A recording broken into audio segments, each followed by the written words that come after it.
Veiller, anticiper, échanger, se transformer. Bienvenue dans Les experts comptables de demain, le podcast de ceux qui font avancer la profession du chiffre. Je suis Marine et ce podcast vous est proposé par le CEG, un cercle de prospective sur l'avenir de la profession comptable. J'espère que cet épisode ouvrira pour vous le champ des possibles. Maintenant, prenez place et bonne écoute. Bienvenue dans ce nouvel épisode que nous allons consacrer à la négociation. Et pour ce nouvel épisode, je suis ravie de recevoir mon invité Julien Pellabert. Julien, tu es négociateur professionnel et tu es intervenu à la journée d'échange du CEG en juillet. C'était un vrai plaisir. Merci d'être là dans le podcast. Merci Marine pour l'invitation. Très heureux de partager. Est-ce que tu peux te présenter? Parce que négociateur professionnel, forcément, les gens, quand ils vont écouter ça, ils vont se dire « Mais qu'est-ce que c'est ?» Négociateur professionnel, c'est-à-dire que mon métier, il est d'assister, de former, d'accompagner, de coacher des entreprises, des organisations et des individus sur la conduite en fait de leurs négociations les plus sensibles et les plus complexes. Donc on a un seul métier, c'est la négociation, et sur ce métier qu'est la négociation, voilà, on va intervenir sous forme de conférence. C'est comme ça qu'on s'est rencontrés la première fois, Ouais. sur du coaching, l'assistance, du conseil et de la transmission avec la formation également.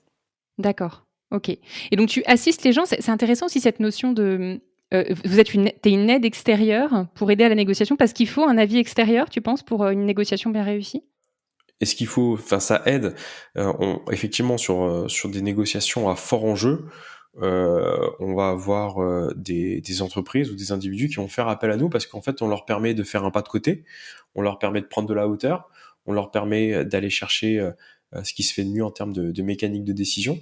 Et puis on peut avoir aussi beaucoup de chefs d'entreprise, de top management qui ont une vraie expertise métier, mais qui forcément ont passé moins de temps sur la partie négociation et qui ont besoin de se raccrocher sur quelque chose qui existe. Et puis en plus, pour une raison qui est très simple, c'est que le décideur ne négocie pas. Quand tu négocies et que t'es pas préparé, ou même si tu es préparé, tu peux être impacté émotionnellement. Mmh. Donc avoir quelqu'un qui te permet de faire ce pas de côté, qui est en train de te dire, tu vois, avec l'impact émotionnel que tu es en train de mettre, tu penses te rapprocher de l'accord et au contraire, tu t'en éloignes. Est-ce que c'est ça? Ça aide vraiment les entreprises à créer les conditions pour obtenir le maximum de la situation. Voilà. OK, OK. Donc c'est quoi, ouais, la négociation? Comment tu définirais cet art de la négociation, toi? La négociation, alors c'est un mélange effectivement d'art et de science, mais négocier, c'est trouver un accord avec quelqu'un qui peut te dire non. Donc en fait, on se rend compte qu'à partir du moment où on est dans une interaction avec quelqu'un qui peut nous dire non, on est déjà dans un processus de négociation. Ça va aussi bien sur des sujets sur qu'est-ce qu'on mange ce soir, qui est une forme de négociation avec aucun enjeu, mais qui est une négociation. Bah, moi, j'aimerais bien manger chinois, japonais, je sais pas. À des délais, des contraintes d'emploi du temps dans une entreprise, des négociations en interne qui sont pas toujours les plus simples, Mmh. avec les négociations qu'on va reconnaître en externe, type négociations sociales ou des négociations commerciales, contractuelles avec différentes structures. Mmh.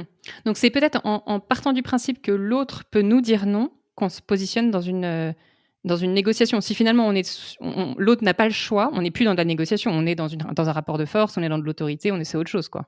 Exactement. C'est-à-dire que si je te demande de faire quelque chose, je vais avoir différents leviers pour obtenir ce que je souhaite. Ouais. Le premier levier, ça va être le rapport au pouvoir. C'est-à-dire que je te le demande, tu me le donnes pas, et ben, je vais te taper, je vais te tordre le bras, je vais le prendre manu militari. Donc c'est vraiment ce rapport de force très archaïque, mais qui va dégrader la situation, qui va générer des émotions désagréables pour tout le monde, qui va empêcher de la créativité. Enfin, il y a plein de choses qui montrent que dans une organisation, l'utilisation du pouvoir est quelque chose qui est limitant. Mmh. On a un deuxième levier qui est ce rapport qu'on va avoir à la règle. Effectivement, c'est la partie hiérarchique, c'est la règle de manière statutaire, c'est la loi, c'est l'autorité des marchés financiers ou le KYC pour le secteur bancaire, ou même, on sait que dans l'univers comptable, vous êtes sujet à énormément de contraintes réglementaires. Et donc là, on vous demande pas le choix, on vous demande d'appliquer la loi. Mais la règle et le pouvoir ont ça de commun que c'est une motivation qui est extrinsèque. Tu le fais parce que tu n'as pas trop le choix. Mmh. Tu es soumis à ça. Et puis la négociation, il y a quelque chose qui est un petit peu différent, c'est que on va essayer de trouver un accord tous les deux. Tu as la capacité de me dire non, j'ai la capacité de te dire non. Donc ça génère de l'incertitude, ça peut être chronophage, mais on part du principe que si tu le fais, c'est quand même que tu as envie de le faire. Mmh. Et donc ça va nous permettre en fait de créer les conditions pour aller chercher des optimums en termes de production, mais de performance, qu'elle soit performance économique ou performance sociale. Mmh. C'est hyper intéressant. Donc l'idée, c'est vraiment de responsabiliser l'autre sur le fait, bah, si on y va ensemble, et est-ce que tu as envie de le faire? Oui, bah maintenant, qu'est-ce qu'on met en place pour...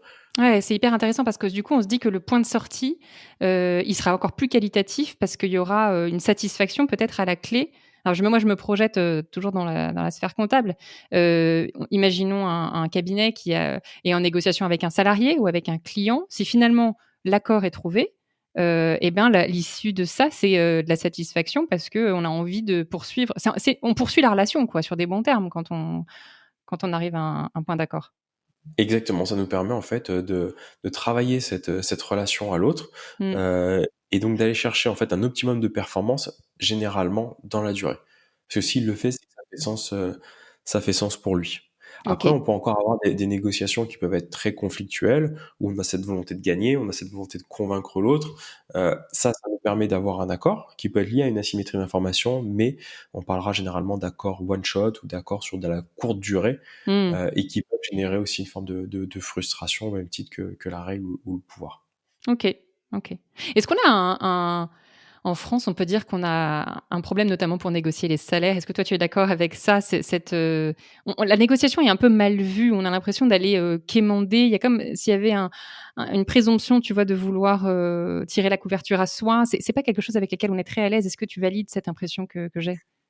Alors oui, mais c'est intéressant parce qu'il y a plein de choses que tu viens de dire, qui sont différentes et on est mal à l'aise sur chacun de ces sujets. Déjà, la négociation, heu, dans la Rome antique, hein, le dieu du commerce, c'est le dieu des voleurs. Donc on se rend compte déjà que c'était pas très bien fait, pour qu'on soit à l'aise sur ce sujet qui est la négociation. On a Mmh. l'impression effectivement que dès qu'on négocie, c'est une volonté de prendre l'ascendant sur l'autre, de l'avoir. Euh, et puis la filiale royale en France, quoi qu'on puisse en dire, généralement c'est les ingénieurs, c'est des gens qui ont une expertise technique dans l'entreprise. Tu vas aux États-Unis, euh, qui est un univers un peu plus protestant d'ailleurs, euh, le métier royal, la voie royale pour réussir, c'est les sales, c'est les gens qui sont Mmh. liés au commerce. Ça, c'est la première chose. Après, c'est vrai que demander, parce qu'en négociation, tu n'obtiens pas si tu demandes pas, et demander, c'est quelque chose qui, dans nos cultures, peut nous mettre mal à l'aise pour plein de raisons. Un, parce que on peut avoir un non généralement en face de nous, et on peut avoir la sensation que c'est pas notre demande qui est rejetée, mais nous en tant qu'individu.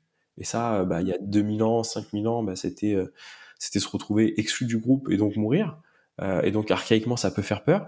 Demander depuis notre plus tendre enfance, on nous explique à l'école que celui qui demande, c'est celui qui sait pas, qui s'expose au groupe, qui ralentit le groupe, qui fait qu'au lieu de finir à 11h30, bah, tu finis à 11h35 ou 11h40 parce qu'il y a toujours la personne qui avait la question supplémentaire.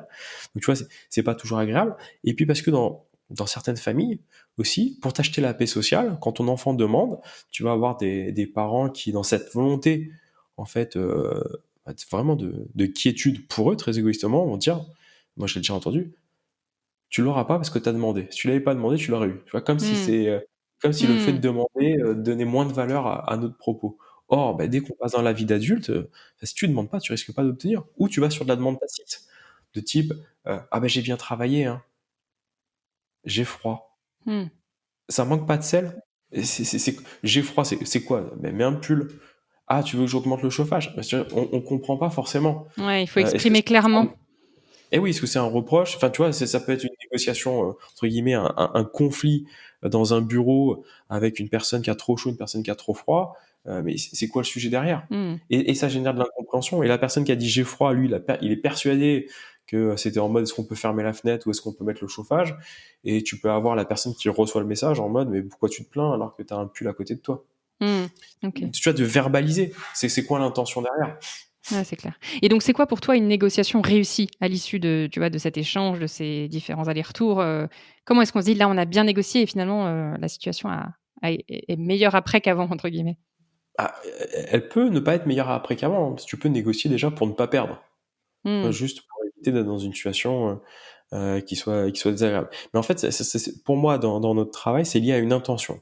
Cette intention, c'est vraiment une ouverture d'esprit, hein, c'est de l'agilité. Une bonne négociation, c'est quand tu crées les conditions. Tu n'es pas sûr de l'avoir, mais tu crées les conditions pour obtenir le maximum de la situation, Mmh. tout en respectant ton interlocuteur. Et ça, c'est extrêmement important. C'est-à-dire que déjà, tu cherches pas à obtenir ce que tu veux, Ouais, ouais. Parce que imagine que je veux vendre pour 100 000 à CEG et que vous avez un budget de 120 000. Hmm. Je peux obtenir 100 000. Est-ce que j'ai fait une bonne négo? Je sais pas dire, parce que j'ai laissé 20 000 sur la table, tu vois. J'ai peut-être manqué de curiosité, j'ai manqué de créer de la valeur, je suis passé à côté de quelque chose. Maintenant, je peux essayer de vendre à 100 000 dans mon objectif et vous avez qu'un budget de 98 000. Hmm.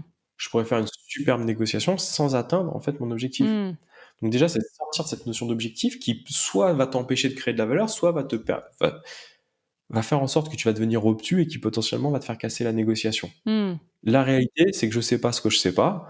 Un objectif, c'est une perception partielle à un instant T d'une croyance sur le référentiel de l'autre. En fait, j'en ai aucune idée. Donc la première chose, c'est qu'est-ce que je peux faire pour créer le maximum de la situation, pour obtenir ce maximum de la situation. Et le deuxième, et ça peut être un piège également, c'est cette volonté de maintenir la relation. En fait, je peux pas maintenir la relation parce que je peux pas le contrôler, ça. Je peux pas contrôler le fait que l'autre soit heureux.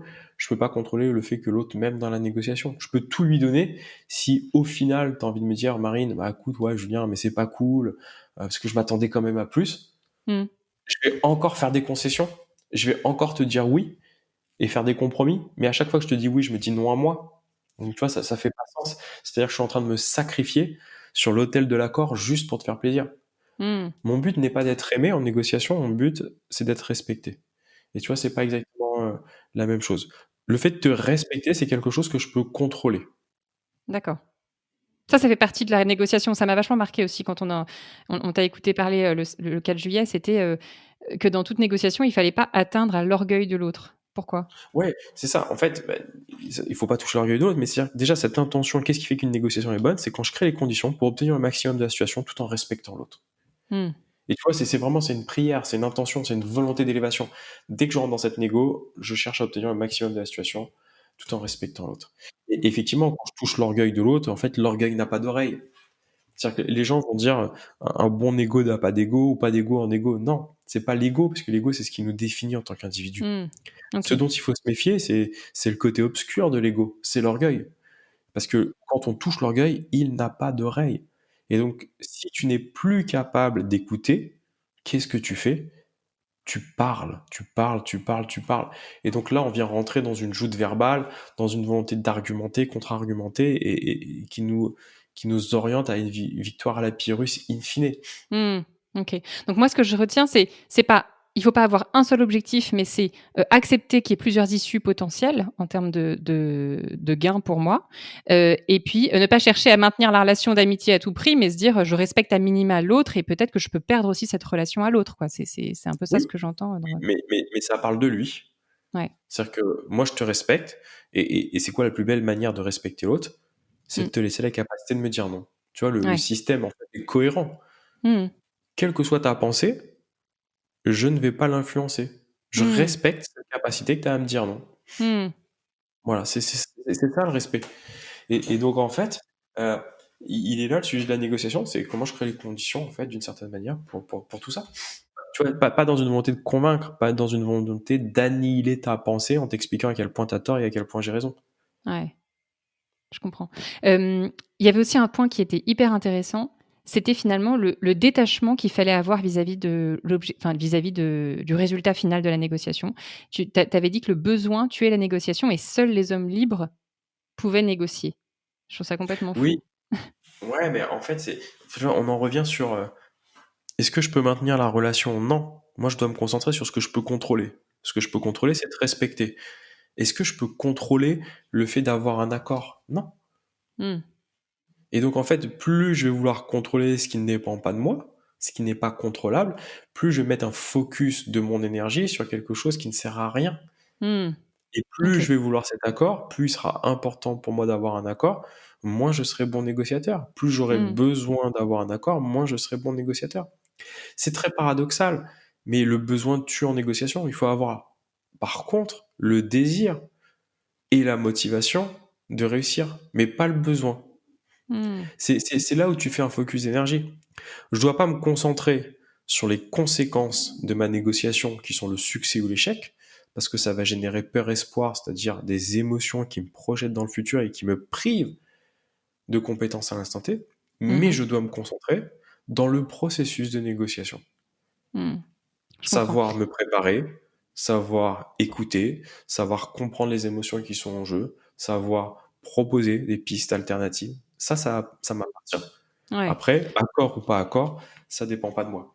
D'où le fait que je te disais que l'objectif qu'on se fixe, si tu reprends mot pour mot ce que je te disais, c'était créer les conditions pour obtenir le maximum de la situation et respecter l'autre. Créer les conditions. Ouais. Mais ça C'est se ça trouve, l'objectif en soi. et oui, ça se trouve, j'aurais peut-être même pas le maximum de la situation et j'aurais peut-être même pas le respect de Mmh. l'autre. Mais Mmh. moi, je travaille sur ce qui peut dépendre de moi, là où je peux mettre mon focus d'énergie. Et ça me permet de me libérer en fait des conséquences de l'accord, donc de ne plus être otage. Si je suis otage, eh ben je deviens moins bon négociateur. Ouais. Alors tu utilises un mot qui est à propos. J'allais faire une transition avec les situations les plus extrêmes de négociation. Moi, c'était l'idée qui m'était venue quand je t'avais écouté, le 4 juillet, le pire scénario, une prise d'otage dans une école avec un forcené qui voilà est prêt à passer au pire. Quand on est le négociateur en face, moi j'avais cette question de tu avais dit: «Les conséquences de ma négociation ne doivent pas exister pour bien négocier». Alors que c'est quand même vachement difficile de se détacher de l'issue la plus tragique possible dans un tel cas. Mais il faut garder finalement cette tête froide et se dire: «Cela ne dépend pas de moi finalement, moi je dois juste créer les conditions». Il y a une partie qui dépend de moi. Maintenant, le fait que ce soit un succès ou un échec ne dépend pas complètement de moi. Mmh. Et quel que soit l'enjeu. Et c'est pour ça que, bah, notamment dans des interventions aussi sensibles, on a des opérateurs qui sont formés à la négociation. Maintenant, je suis pas persuadé que si tu avais un policier ou un gendarme, son fils était dans l'école, Mmh. c'est ce négociateur qu'on mettrait sur un négo, tu vois? Parce qu'il serait beaucoup trop impliqué émotionnellement, OK. bien évidemment. Oui, mais pour des questions plutôt une négociation salariale, mettons, là on négocie pour soi-même donc tu vois, on peut pas avoir ce détachement complet, mais bon, il faut essayer de l'atteindre, quoi. Ouais, mais tu négocies pour toi-même et en fait, qu'est-ce qui va générer ces émotions? En fait, c'est ta projection. De Mmh. te dire: «Qu'est-ce que je fais, putain, si je gagne X milliers d'euros en plus sur mon salaire, mais ça va être génial». Et Mmh. donc ça crée énormément de désir et potentiellement de frustration si tu l'as pas. Mmh. Ou inversement, c'est la peur de pas avoir ce que tu veux. Ouais. Et en fait, c'est pas dans le moment présent que tu vis ces émotions, c'est dans Comment on la se prépare à une négociation en amont? Est-ce qu'on peut préparer les choses? Bien sûr, bien évidemment. On vient se préparer sur 4 dimensions. Alors, pour faire très, très simple, qui sont déjà, qui sont les personnes qui sont en face de moi? Est-ce que je les connais? Est-ce qu'il y a un historique? Est-ce qu'il y a des différences culturelles? Est-ce qu'il y a des expertises différentes? Donc c'est la dimension des personnes. Tu vas avoir la dimension du problème, qui est vraiment la substance, de quoi on parle, où est le différent, avec un D. Tu vois, c'est quoi la substance du désaccord, donc du conflit? La troisième dimension, bah, c'est comment est-ce qu'on va se mettre d'accord. Et donc là, tu peux préparer vraiment ta partie processus. Donc le lieu, l'endroit, le temps, les thématiques, l'agenda, la manière vraiment dont va se trouver la solution dans le fait de trouver cette solution à un ego, pardon. Et la quatrième dimension, qui est pour nous une des plus importantes, c'est la partie pensée. Donc c'est le mindset, c'est l'état d'esprit, c'est ta gestion des émotions, c'est comment tu te prépares mentalement à la réussite, c'est comment tu gères ton stress, comment tu gères ta respiration, etc. Donc tu as 4 dimensions. En fait, quel que soit, et c'est même, on parle pas de négociation, enfin chez les forces spéciales, c'est exactement la même chose. Dès que tu es sur un projet, dès que tu fais quelque chose, tu as 4 dimensions. Mmh. C'est qui, donc les personnes, de quoi on parle, c'est quoi le problème, comment on va le faire, c'est le processus, et c'est quoi l'état d'esprit dans lequel j'interviens, c'est le pensée. Donc pensée, problème, processus, personne. Ces 4 dimensions, tu les retrouves, quel que soit le sujet sur lequel tu vas intervenir. OK. Ouais, ça, c'est une bonne façon de préparer, du coup, de mettre à plat les choses, pour avant de se Ouais, lancer. mais ça peut être même ton voyage, tu veux partir en voyage avec ton conjoint, ta conjointe. C'est Mmh mh. exactement la même chose. Mmh. La négociation est partout, tout le temps, j'ai Enfin, l'impression. non, mais c'est pas tant la négociation, c'est la préparation. C'est comment le processus, comment est-ce qu'on va se mettre d'accord, où est-ce qu'on part, comment est-ce qu'on le fait, c'est quoi l'état d'esprit dans lequel on est, c'est quoi le problème, c'est qu'est-ce qu'on veut faire, comment on veut le faire, et les personnes avec qui on part. Mmh.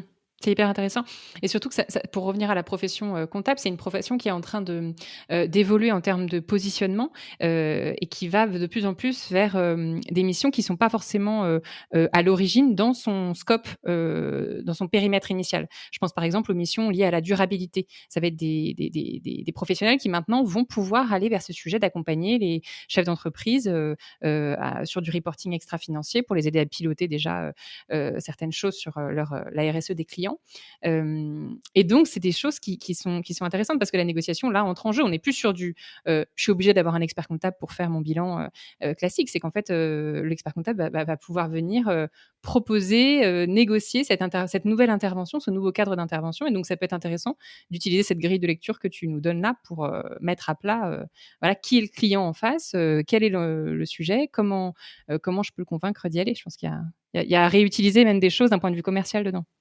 Ouais, et puis ça apporte de la valeur aussi aux comptables. C'est-à-dire que les comptables qui aujourd'hui sont en pleine croissance ou qui réussissent, ils sont pas là pour faire des bilans comptables ou de la Mmh. fiche de paye. Enfin, je suis désolé de le dire comme ça, mais c'est pas ça la proposition de valeur. Mmh. Moi, mon comptable, il me sert pas à ça. Mon comptable, il sert à m'acheter la paix sociale et à pouvoir me projeter avec sérénité dans le futur. Il est là, Mmh. son taf. Tu Mmh. vois? Et maintenant, comment est-ce qu'il le fait? Il a besoin de me questionner. C'est quoi tes ambitions de croissance à 1 an, à 5 ans? Sur quoi est-ce qu'on peut investir pour diversifier ton patrimoine? Et c'est là qu'il se sublime. Mmh. C'est pas pour lui envoyer mes notes de frais une fois par mois. Ça, c'est le minimum. Là-dessus, je peux aller sur Internet. Ouais, je comprends. Et on sait que l'intelligence artificielle, elle irrigue toutes les dimensions maintenant, de l'entreprise, enfin de plus en plus. Est-ce que la négociation peut, sortir grandie de l'utilisation de l'IA et comment? Oui, oui, oui, mais clairement, aujourd'hui, enfin, l'intelligence artificielle, bah, déjà, est de manière exponentielle en pleine évolution. Mmh. Donc, on est incapable de prédire comment est-ce que l'IA va se comporter dans 6 mois ou dans 1 an. Parce que, pour rappel, quand même, l'IA, ça a quasiment 1 an et demi, hein, que c'est commercialisé, enfin, en tout cas que c'est vulgarisé, c'est décembre Ouais, 2022, tu vois, avec OpenAI. c'est très récent et on l'utilise Euh, beaucoup, ouais, déjà. Eh oui, non, mais ça, c'est exponentiel. Mmh. Euh, L'IA ne remplacera pas les négociateurs, elle remplacera les négociateurs qui ne l'utilisent pas. Mmh. Tu vois? C'est ce qui est différent. C'est que l'IA, en fait, elle permet d'augmenter son champ des possibles. Aujourd'hui, on est capable, nous, on utilise par exemple, on a créé notre propre plateforme qui est negobrain.ai, en fait, où on vient collecter, on vient mettre des ouvrages de négociation, on vient mettre du DSM, donc des profils psychologiques aussi dans la base de données, nos prompts, et qui permet en fait à l'IA déjà de se comporter avec beaucoup, entre guillemets, d'intelligence dans Mmh. des situations qui sont quand même assez novatrices pour elle. Et Mmh. dans le futur, il n'est pas improbable que elle puisse peut-être nous supplanter. Mmh. Je...